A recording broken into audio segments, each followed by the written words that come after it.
everything you need to know about war crimes and how Putin could be prosecuted. There is a loud and growing chorus of calls for the International Criminal Court to pursue Vladimir Putin for his unprovoked attack on Ukraine.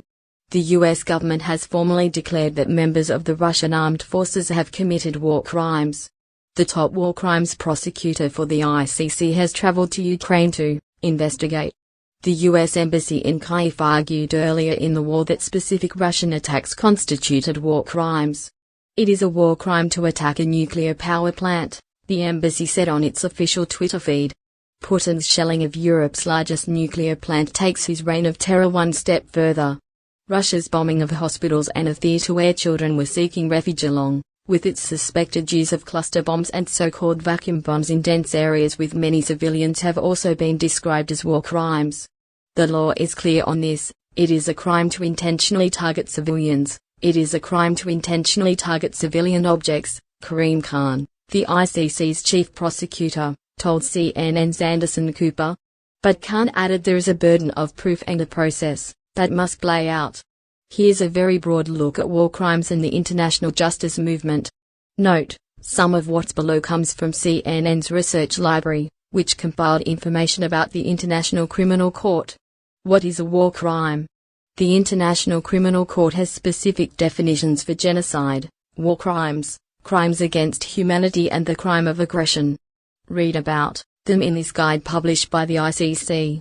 Specifically, targeting civilian populations, violating the Geneva Conventions, targeting specific groups of people and more could be potential Russian war crimes. Khan said there can be justified attacks in civilian areas if they are being used to launch attacks. But even then, he said, attacks in civilian areas cannot be disproportionate. There is a method of gathering evidence from testimony, satellite images and elsewhere to meet a burden of proof.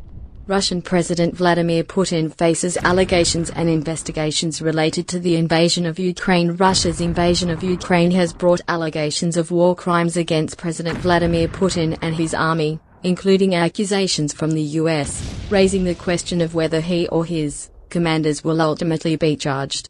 It is a complex legal issue, compounded in part by the fact that Russia, like the US and China, isn't a party to the International Criminal Court, which usually hears war crime cases at its headquarters in the Netherlands. ICC prosecutor Karim Khan 4 days into the invasion said he would begin an investigation into violations, based on Ukraine's previously agreeing to the court's jurisdiction.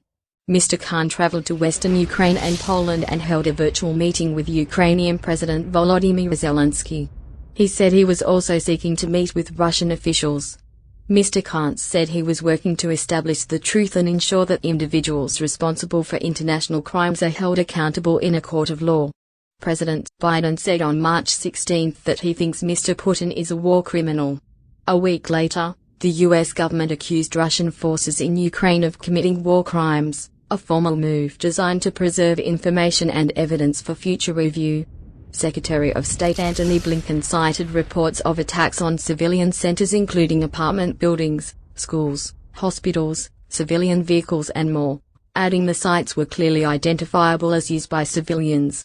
But it is easier to try commanders on the ground for alleged war crimes than the political leaders who ordered them into the field. If Mr. Putin were to be charged, he would first have to be arrested in a country that accepts the jurisdiction of the court, something he could easily avoid. Moscow has rejected war crimes allegations, including accusations that Russia has targeted civilians. What crimes has Russia been accused of? Ukrainian President Volodymyr Zelensky has zeroed in on what he says is Russia's decision to target civilian populations after Ukrainian forces delayed the Russian battalion's initial advance on the capital, Kyiv. He described an attack on Freedom Square as the eastern city of Kharkiv as a war crime, and has called on the West to help stop the crime Russia is committing in Ukraine. Atrocity. How much longer will the world be an accomplice ignoring terror? Mr. Zelensky tweeted after a Russian strike hit a maternity hospital in Mariupol on March 9.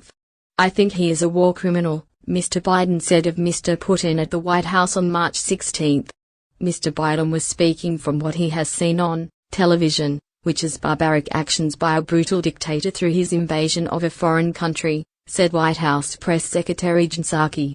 In its subsequent accusation against Russian forces operating in Ukraine, The State Department specifically noted the Russian bombardments of a maternity hospital and a theater in the southern coastal city of Mariupol.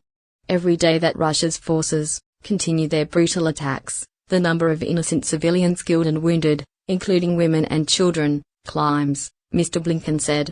Based on information currently available, the U.S. government assesses the members of Russia's forces have committed war crimes in Ukraine. Legal experts said it would have to be proved that Russian forces were systematically selecting civilian targets. The International Criminal Court in The Hague hears war crime cases and related matters, including genocide. The ICC has begun an investigation into potential Russian violations. Who has the authority to take action? The International Criminal Court in The Hague hears war crime cases and related matters, including genocide. Though Ukraine isn't party to the 1998 Rome Statute that established the court, it has previously accepted the court's jurisdiction. That means that while Ukraine can't refer any alleged crimes to the court, the ICC can investigate on its own initiative and charge Mr. Putin or other Russian leaders, though it can't try them in absentia.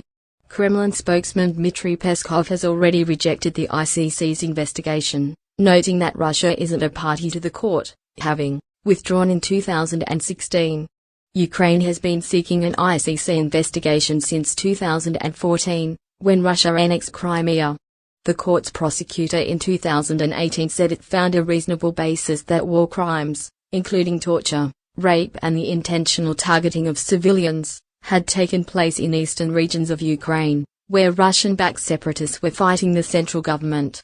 The investigation was put on hold because of the COVID-19. Please like or subscribe. Click on the notification bell for more updates. Thank you.